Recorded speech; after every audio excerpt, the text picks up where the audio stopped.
oras ng kalituhan. Patawarin niyo po kami sa mga kasalanan namin, aming Diyos. Ang mga kulang namin, inihiling namin punuan ninyo. At kayo po, ang tinig niyo maging gabay, liwanag ng aming buhay. We ask you to speak to us powerfully. Use your servant only as your instrument. But may your voice be heard, O God. Lead us, heal us, encourage us, correct us.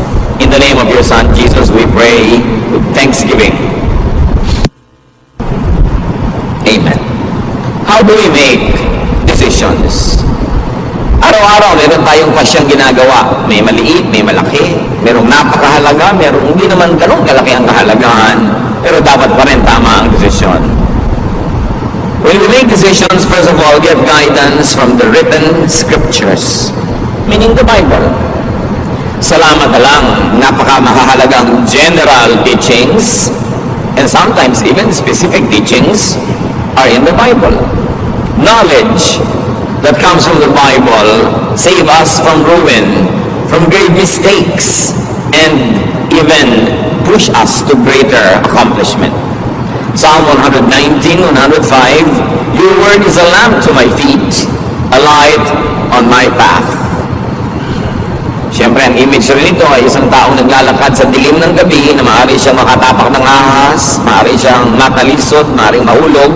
At ang salita doon ng Diyos na nakasulat sa Biblia ay liwanag na nagsisilbing gabay sa kanyang dinaraanan.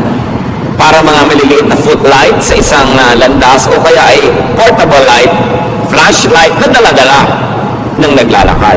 Ganun kahalaga na ito ay nakakatulong sa bawat hakbang na ginagawa ng tao. Psalm 119:99, I have more insight than all my teachers, for I meditate on your statutes. Nadadaig pa daw ng estudyante ang guro kung lagi niyang pinagbubulay-bulayan ang mga kautusan ng Diyos. So when you say scriptures, of course, you mean the Old Testament and even the New Testament that has been passed on to us. Especially, very powerfully, the teachings of Jesus Himself. Matthew 13:54, coming to His hometown, He, meaning Jesus, began teaching the people in their synagogue. And they were amazed. Where did this man get his wisdom? They asked. So nakakita sila, nakarinig sa Panginoong Jesus ng mga bagong anggulo ng katuruan, mga bagong husay, bagong galing, bagong kaliwanagan na hindi nila nakita, nadinig sa mga dati na nilang mga guro. Pero ang mahalaga dito, sinasabi that Jesus was primarily a teacher. Kaya ang tawag sa kanya, Rabbi. So dapat siya ang ating number 1 na guro, pamantayan. Sinusukat natin yung mga nadidinig natin at nalalaman sa Old Testament, maging sa New Testament, sa pamantayan ng greatest teacher, the Lord Jesus Christ. So we get guidance from the written word. Dapat dala-dala mo ang Biblia mo, sa ulado mo, nasa computer mo, at para nananariwa sa iyong alaala ang mga principles, teachings, commands, promises, and the stories in the Bible, models of whom we should follow, models that we should not follow. At pagbuo ang ating pagkakaunawa dito, malaki na ang pagkakataon na tama ang magiging desisyon natin. Alam natin kung sinong hindi dapat tularan, sinong dapat tularan. Alam natin kung ano ang mga pamantayan na ibinigay sa atin. Napakahalaga nung nakasulat. At dahil nakasulat, hindi na napapalitan, kaya hindi pa bago-bago pwedeng asahan. Bukod dyan, you get guidance from the spiritual scriptures. Bansag ko lang yon na spiritual scripture. Ibig sabihin, yung salita ng Diyos, utos ng Diyos na hindi nakasulat. Like revelation by the Spirit. Guidance, ideas in the realm of thought. Pwede ka magbukas ng pahina ng Biblia para humanap ng guidance. At pwede din ipikit mo ang iyong mata, patahimikin mo ang iyong puso, magbulay-bulay ka, at marinig mo yung munting tinig ng Diyos na kumakausap sa iyong spirito. Acts 8:29, the Spirit told Philip, go to the chariot and stay near it.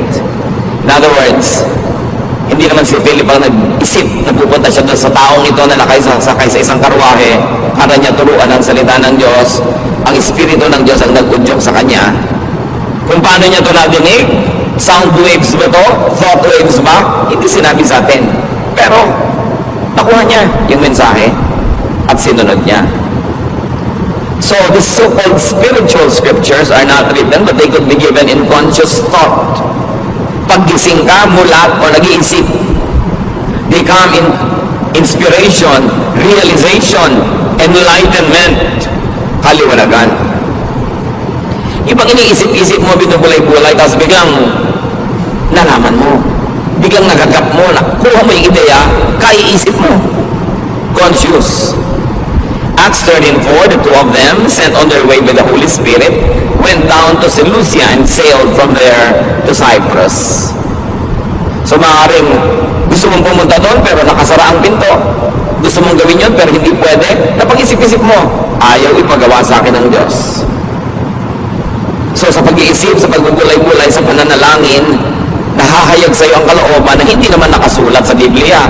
Kasi alam nga namang lahat ng gagawin mo, hanapan mo ng nakasulat. Ano kayang iluluto kong putahe ngayon? Anong kulay ang isusuot kong damit bukas? Sinong pakakasalan ko? Bibili ba ako ng bahay o hindi? Anong negosyo ang maganda? Wala ka naman makikita ang exact verse na para sa iyo.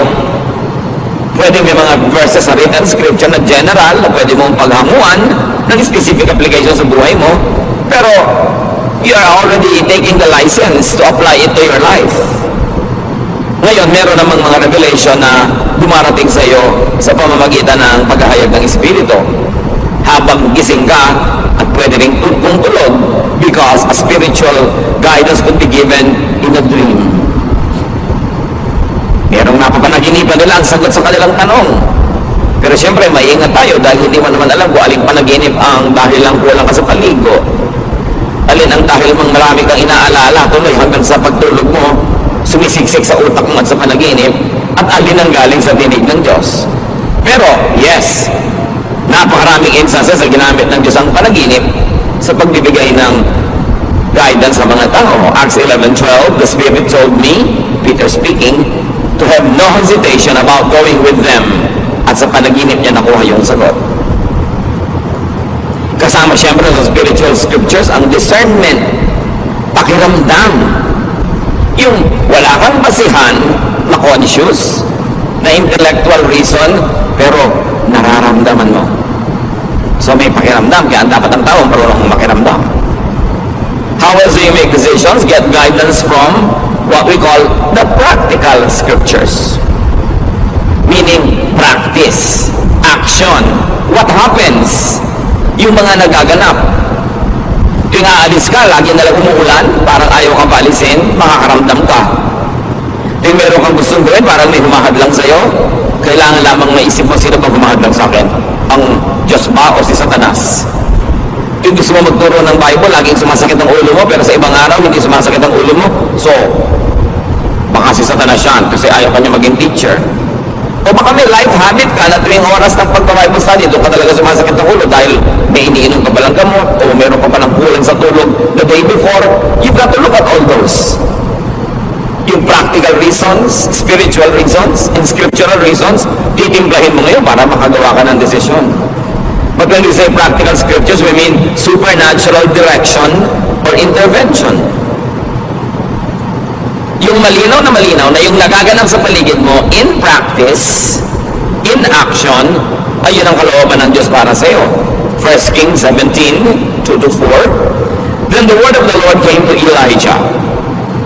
Leave here, turn eastward, and hide in the Kerith ravine, east of the Jordan.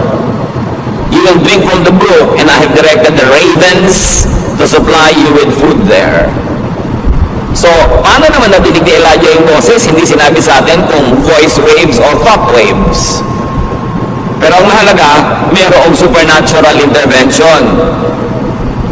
Tagtuyot, pero doon may bukal na may lumalabas sa tubig.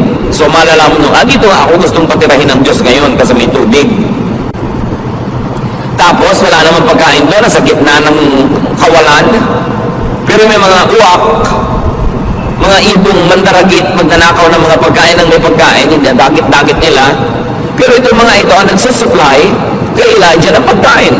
Dumadating sila, may dadalang pagkain. Can you imagine itong ibon, hindi niya kinakain yung pagkain.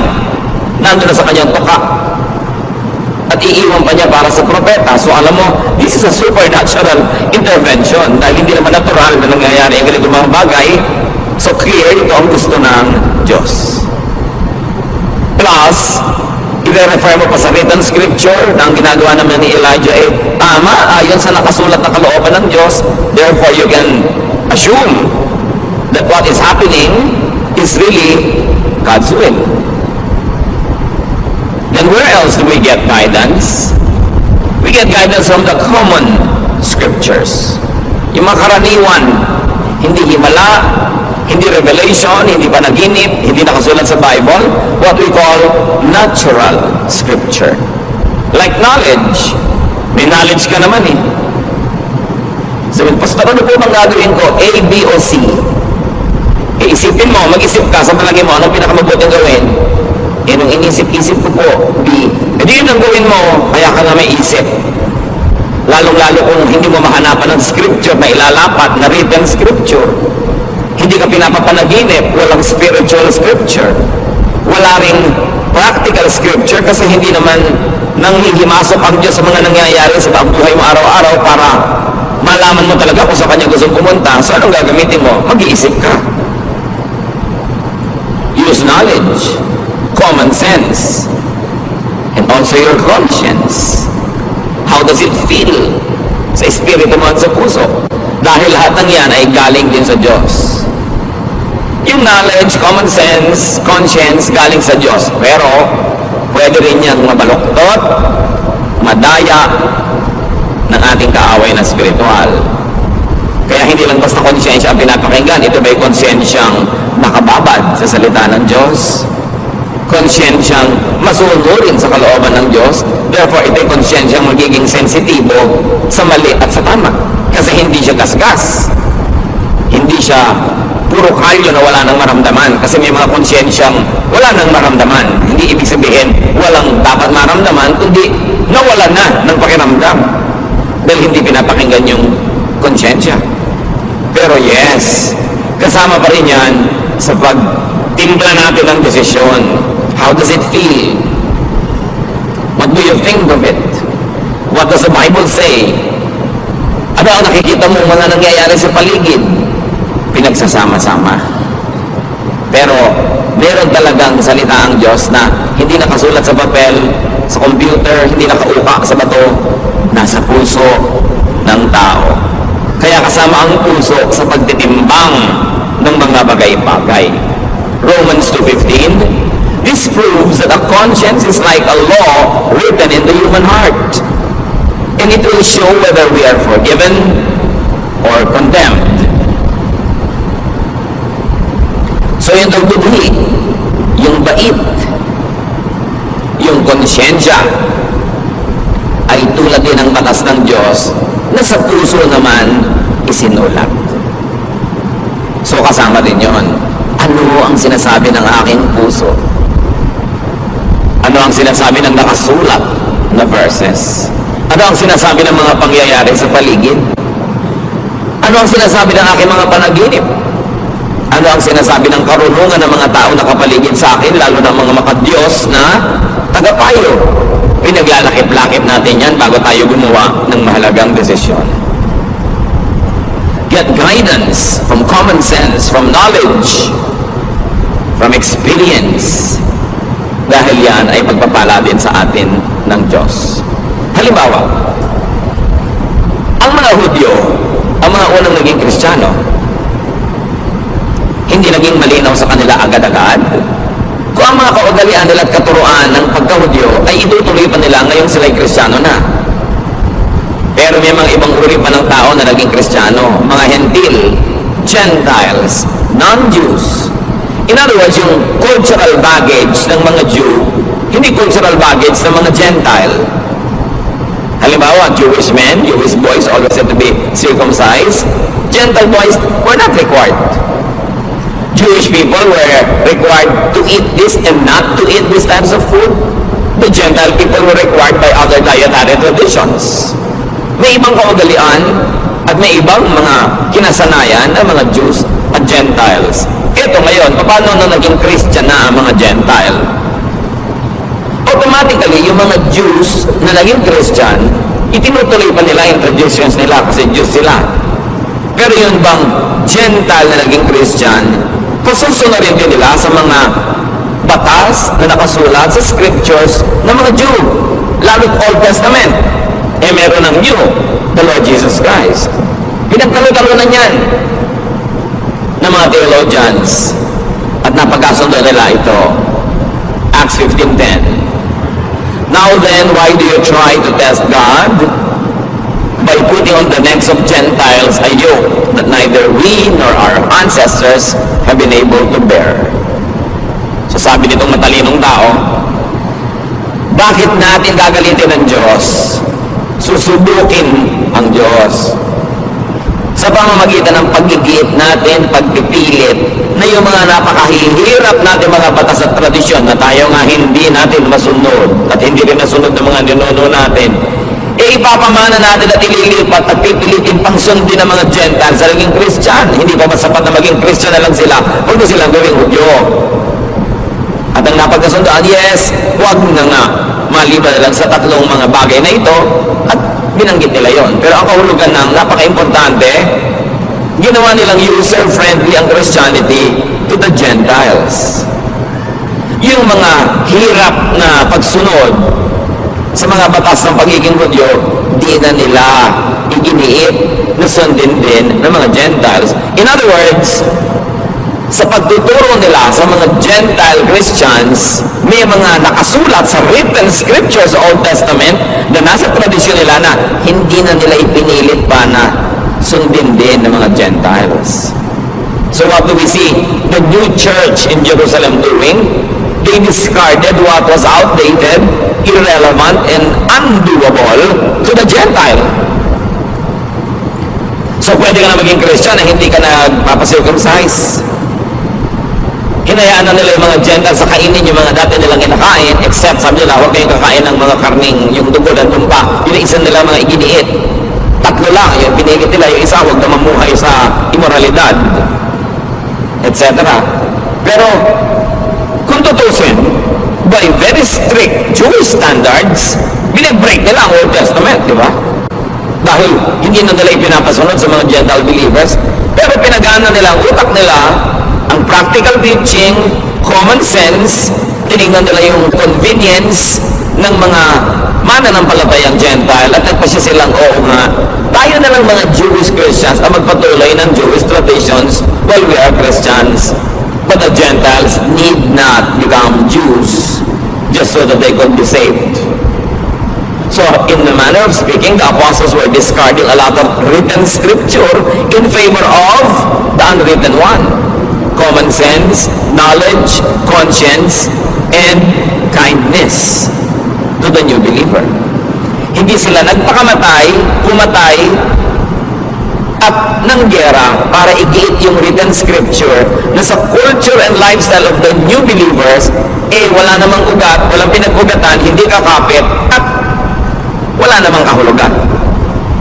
Yun na lang pinakakonte ang itinira nila para yung mga Kristiyanong Gentile, hindi na sila mabigatan tulad ng bigat na dinala ng Israel na sila na rin ang umaaming di naman nila na kayang dalhin.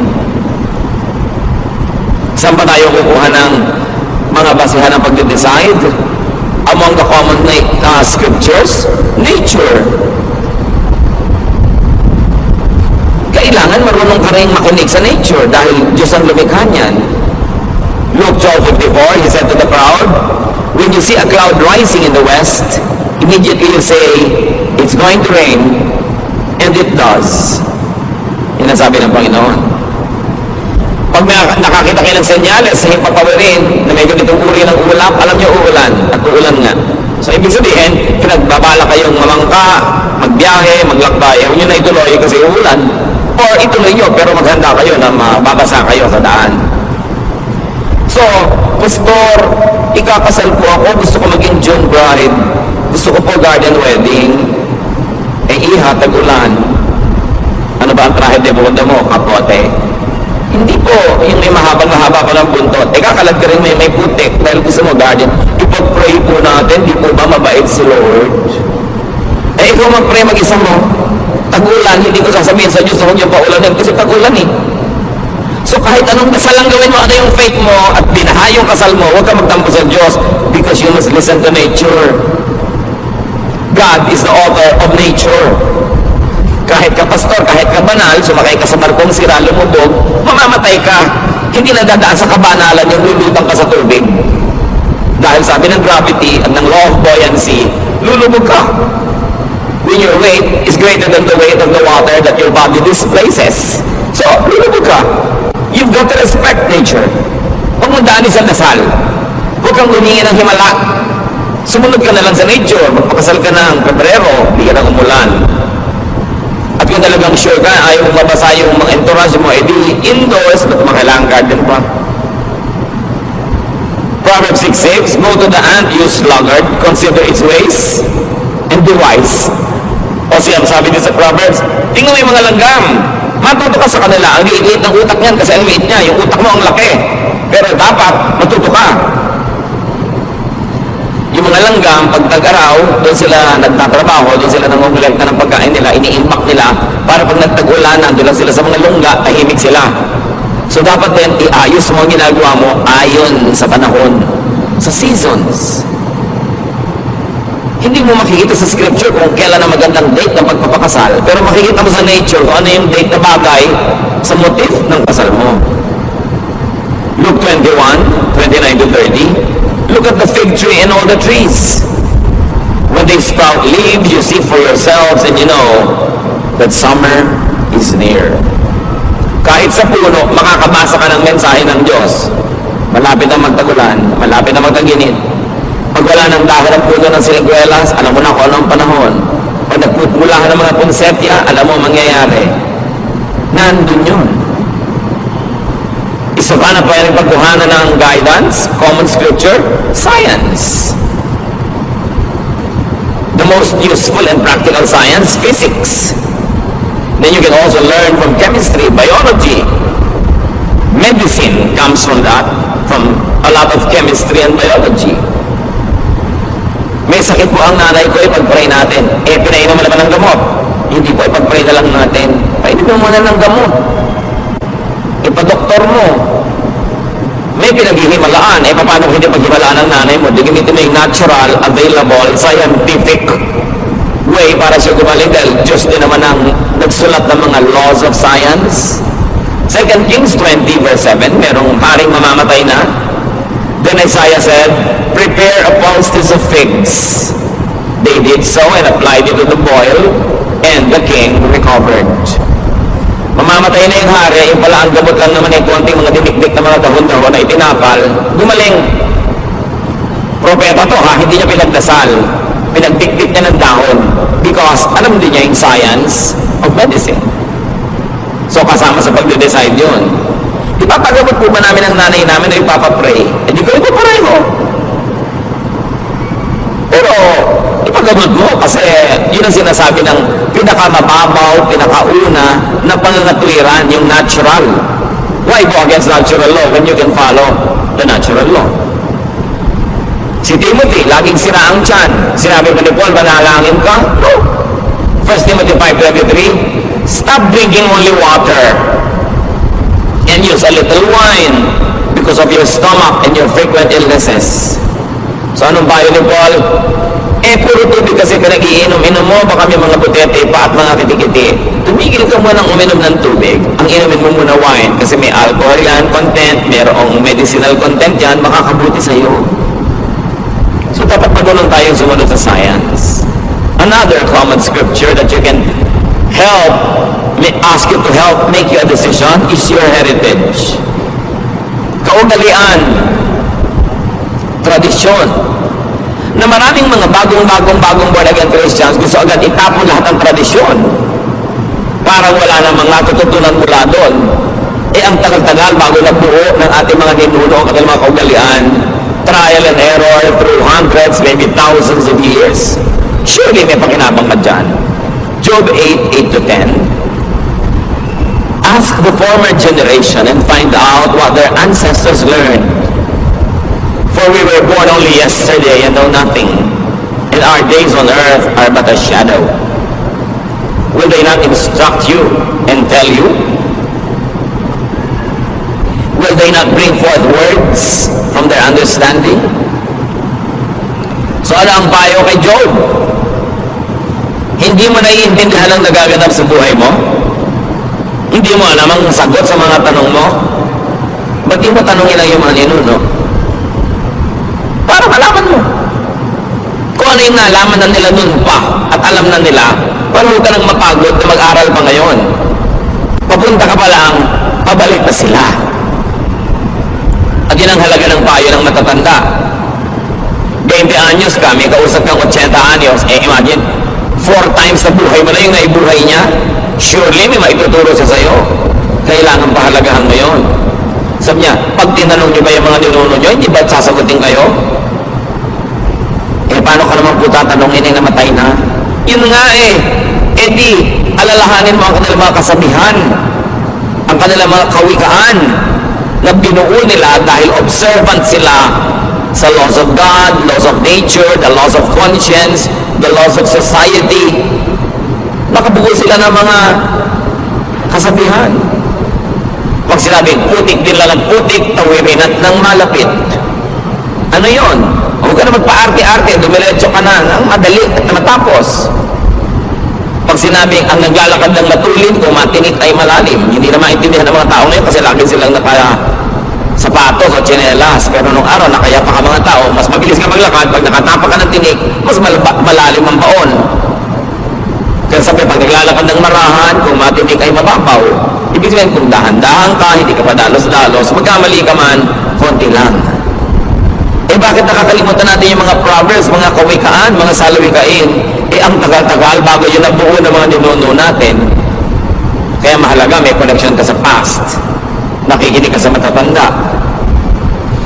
Pagka ayaw ng lola mo sa nangliligaw sa'yo, 99% tama ang lola mo. Sa dami na, nang nakita niya naman nagligawan, nagpapasal, mga naniwala, na denggoy, na 1, 2, 3, alam na niya. Kaya makikinig ka. Hindi ko magwapo yung naliligaw sa'yo, gustong-gusto mo na, pero yung mga matatanda sa pamilya nyo, ay naayaw nila. May dahilan yun. Kung di man alam ng utak nila, meron silang pakiramdam. Ayaw mo bang pakinabangan yung alam nila? Hindi mo sila papakinggan, gusto mo sarili mo lang ang sundin mo para magkamali ka. Ang dami na kasi nagkamali sa buhay ng mga ninuno natin, sila mismo nagkamali, kaya alam na nila kung ano mga landas ang dapat iiwasan.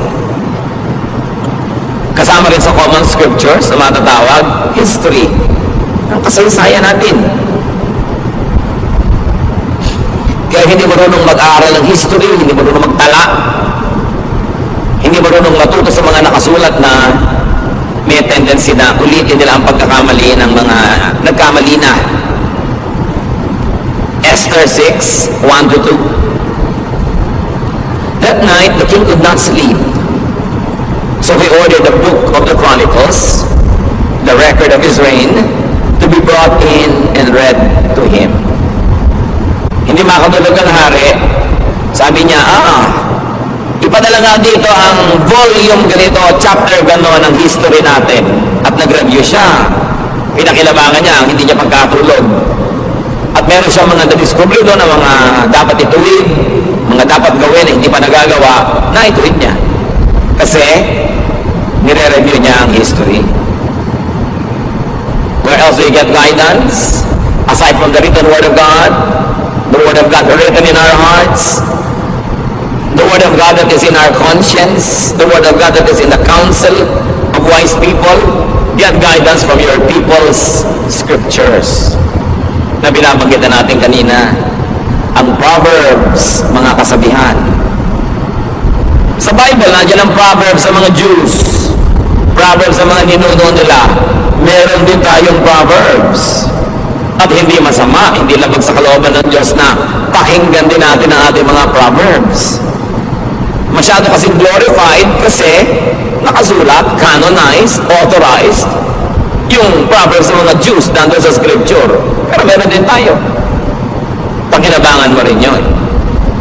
yung mga tradisyon, values of your people, the collective consciousness of a nation should be available to you when you need counsel. Anong ginawa ni Solomon? Dahil matalino siya, Ecclesiastes 12, 9 to 10, not only was the teacher wise, but he also imparted knowledge to the people.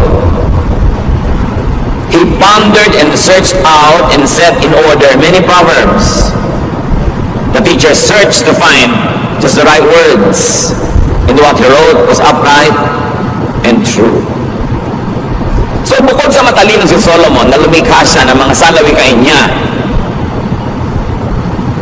sinaliksik niya ang mga salawikain ng kanyang bayan. Kinolekta niya ang mga kasabihan ng matatalinong tao, ng mga matatalinong matatanda sa kanyang bansa. At nire-write, inedit, inayos. At yun ngayon ang nababasa natin na Book of Proverbs. Kasi kinolekta niya. Kayo, kinukolekta niyo ba mga sinasabi ng lola niyo? O pinagtatawanan niyo? Kung galing kayo sa mga bayan-bayan, kung saan sa ang sulok ng bansa, kinokolekta nyo ba yung mga kasabihan ng matatanda? Kasi maraming matatanda, sumasa kabilang buhay na pag inilibing sila kasama sa libingan, ang kanilang mga kasabihan, kung hindi nyo na naisulat, wala nang makakaalam. Daang taon, libong taon bago na-develop yung mga ideas na yon. Alam nyo yung latik na inilalagay sa suman at sa bibingka, yung napakasarap ng mga butil-butil na mga inilalagay sa ibabaw ng kakanin. Siguro sa isang takot na latek, kailangan mo mga 10 nyog para mo gatain. At yung gata, lulutuin mo, ang matitira lang, yung latik na yun. Ganun ang mga kasabihan. Sa konting kasabihan, ang daming karunungan, pag-iisip, pagbubulay-bulay, trial and error ang nasangkot bago nabuo ang mga kasabihan. Tapos mawawala lang dahil namatay yung matatanda. Dapat ingatan. Dapat buuin. Your people's scriptures include living treasures, our elders. Makinig ka sa magulang, sa lola, sa mga tiya. Kahit ayaw mo nang sinasabi nila, pakinggan mo, pag-isipan mo, dahil lalo't na mag-anak ka nila, mahal ka nila sa buhay, magpapayo pa sa'yo, yan ang ikasasama mo. Ano nga naman sabi ng matatanda sa meeting? Halika, payuhan natin yung pamangkin natin ng ikasasama ng buhay niya para magkawasak-wasak siya. Meron kayang ganun? Dapat mo pakinggan. Proverbs 1, 8 to 9. Listen, my son, to your father's instruction, and do not forsake your mother's teaching. They are a garland to grace your head and a chain to adorn your neck. So ang image dito, mga athletes na nananalo sa mga timpalak, mga manunulak, mga namamalagtas, mga tumatakbo, mga kumakarera, na kung nanalo, binibigyan ng bulaklak, inilalagay sa kanilang ulo, mga dahon-dahon, tulad na nasa ulo ng mga makata, o mga bulaklak, o mga medalyang sinasabit sa kanilang leeg. Sabi dito, yan ang halaga ng payo ng magulang. Makinig ka sa tatay mo, makinig ka sa nanay mo, or their equivalents in your life. Kasi makakatulong yan sa buhay mo. So, ilan na ang pagmumulan ng ating karunungan para matimpla natin kung anong gagawin natin sa buhay? The written scriptures, the spiritual scriptures, that's in your heart, your conscience, your knowledge, natural knowledge, sciences, discernment, mga kasabihan, ipapanalangin mo pa, tapos may gagawin ka pa. Di ang dami, sasalain mo siya. Para yung makakalampas lang sa salaan, ang pahalagahan mo. Sa dinami-rami ng written words, sa dinami-rami ng spiritual guidance, mga nangyayari sa paligid, filter everything with Solomon's teachings on meaninglessness. Kung merong salaan ng Old Testament, kung saan mo dapat salain ang mga katuruan, at doon mo sukatin kung mabuti sa iyo, makakasama ba sa iyo, pumunta ka doon sa nagsulat na pinakamatalino sa lahat, si Solomon. So Solomon should be a standard.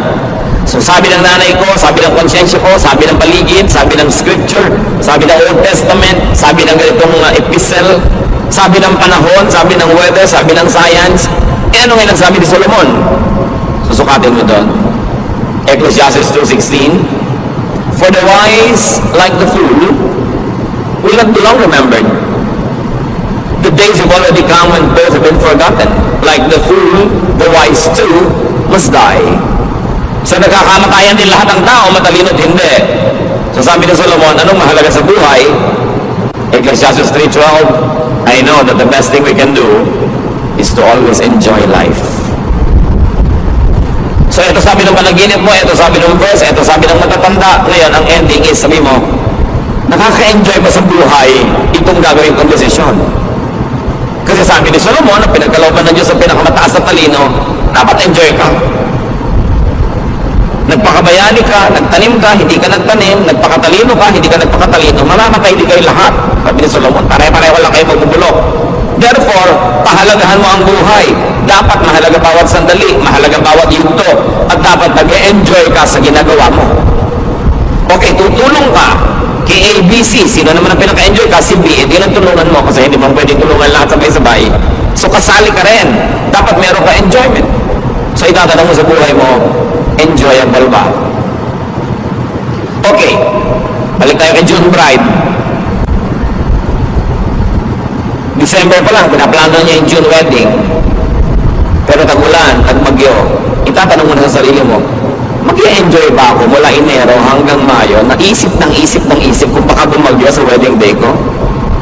Anong obvious answer? Hindi ka mag-enjoy kasi mag-aalala ka. Therefore, wag na lang June, makakuha ka ng payo. Sinala mo kay Solomon. Okay, ang gwapo-gwapo nito naliligaw sa akin, pero ubod ang tamad. Pero pag niyayakap niya ako, nakakalimutan ko na ang lahat. Pero ang point, mag-enjoy ka man, nakasama mo buong buhay ang batugan na yan. Gano'ng katagal mo at kadalas mo gustong mayakap ka maghapon? Kung maalinsangan, maiinis ka rin yan. Mag-enjoy ka ba? So naisip mo yan. Commandments, 613 laws and mitzvahs, traditions, regulations, at sabi niya, eto ang kaisa-isang command na iiwan ko sa inyo. Love. Love each other. People will know that you are my disciples if you are loving. So ngayon, may decision ka na. O sige na nga, December na lang ako magpapakasal. May pangalawa pang tanong, is it loving? Magiging mabuti ka ba sa pakakasalan mo? Makakasagabal ba yung wedding mo sa kanilang Christmas traditions ng lahi nila? Mabuti ba na gawin yun sa ganung panahon? Magiging maibigin ka ba to everyone involved? Pag sabi mo, yes, it will be very loving to them, then go ahead. Pero pag sabi mo, teka, hindi, magiging malupit sa iba. Pinipilit ko lang, pero actually may magsasuffer. Then you know how to decide. So pag na-factor mo na lahat yung pinag-usapan natin, sasalain mo kay Solomon, is it enjoyable? At sasalain mo kay Jesus, is it loving? Is it considerate? Is it kind? Then you will know where to stand. John 9:14-16. The day when Jesus made the mud and healed the man was a Sabbath. So the people took the man to the Pharisees. They asked him how he was able to see, and he answered, Jesus made some mud and smeared it on his eyes. Then after I washed it off, I could see. Some of the Pharisees said, this man doesn't come from God. If he did, he would not break the law of the Sabbath. Others asked, how could someone who is a sinner work such a miracle? Since the Pharisees could not agree among themselves, etc., etc. Ano yung issue? May written law. Di ba doon tayo kukuha ng guidance sa written law? Written scripture? Walang magtatrabaho sa Sabbath. Pero merong bulag. Ang tagal na niyang bulag, ayaw na ng Panginoong manatili pa siyang bulag kahit isang araw lang. Kaya nung kumonsulta sa kanya, Sabbath, Magpapabukas pa ba ng Panginoon? Hindi. Gumawa siya ng putik, tinapal niya sa mata, nakakita yung mata, kumalat ang balita, nagtrabaho si Jesus ay Sabat. He broke the law.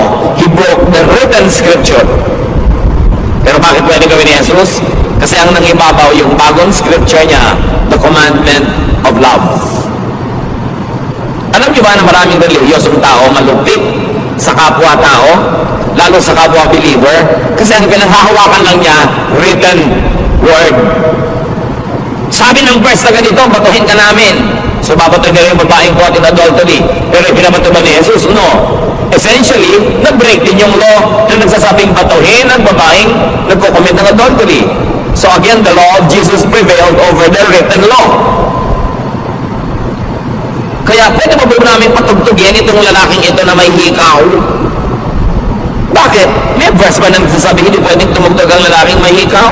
Eh, pero di po kami sagwa, tsaka sign of slavery nung araw, bla bla bla bla bla bla. Pero teka, ano sinasabi ng law of Jesus dyan? Titigilin ba natin siya? So may pumipigil, may hindi. Depende kung anong scripture ang pinangahawakan. Maybe scripture of church tradition against the scripture that is written, eh wala naman talaga nakasulat tungkol sa hikaw na yun. So, nagkakaiba-iba ng pagbasa.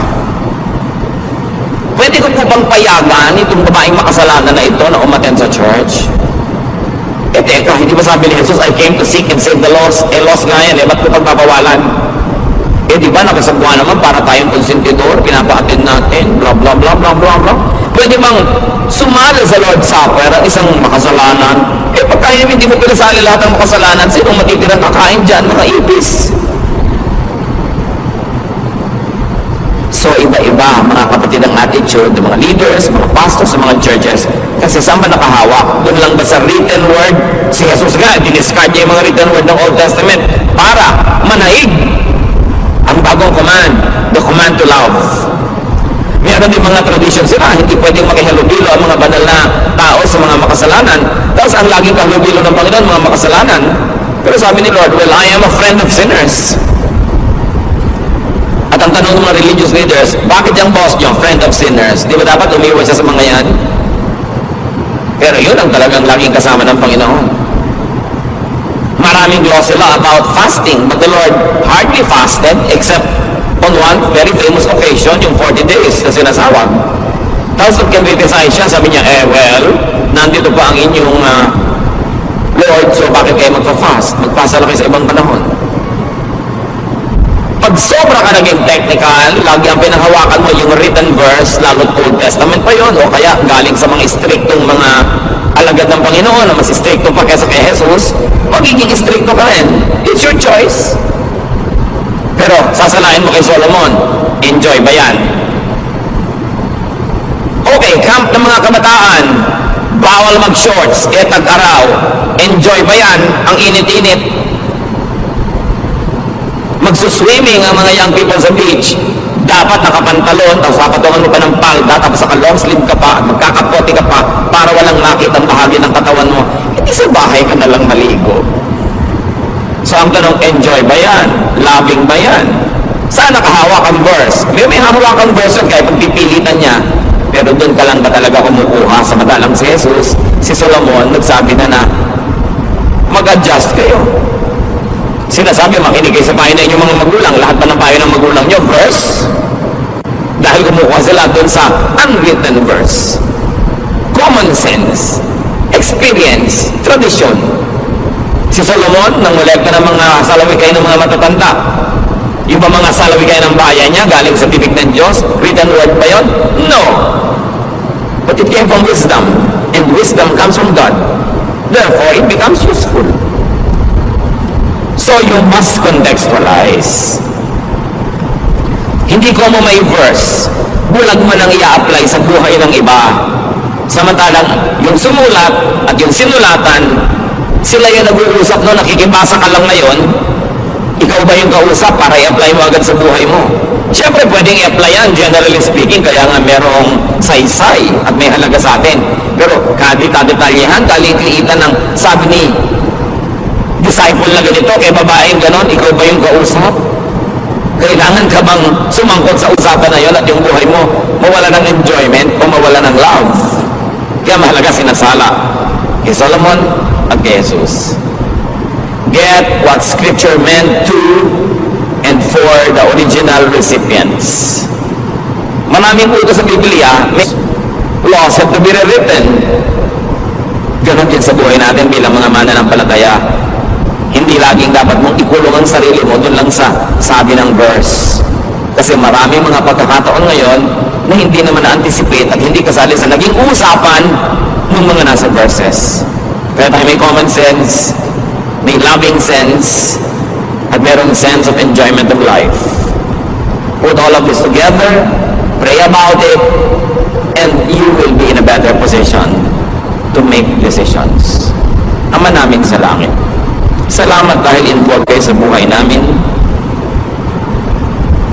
Ayaw nyo kami magkamali. Although hindi nyo naman laging diretsahang kinakausap. So turuan nyo kami na magbase ng karunungan at mga desisyon sa iba't ibang mga pinagkukunan ng karunungan, pangunahin na yung nakasulat na Scripture.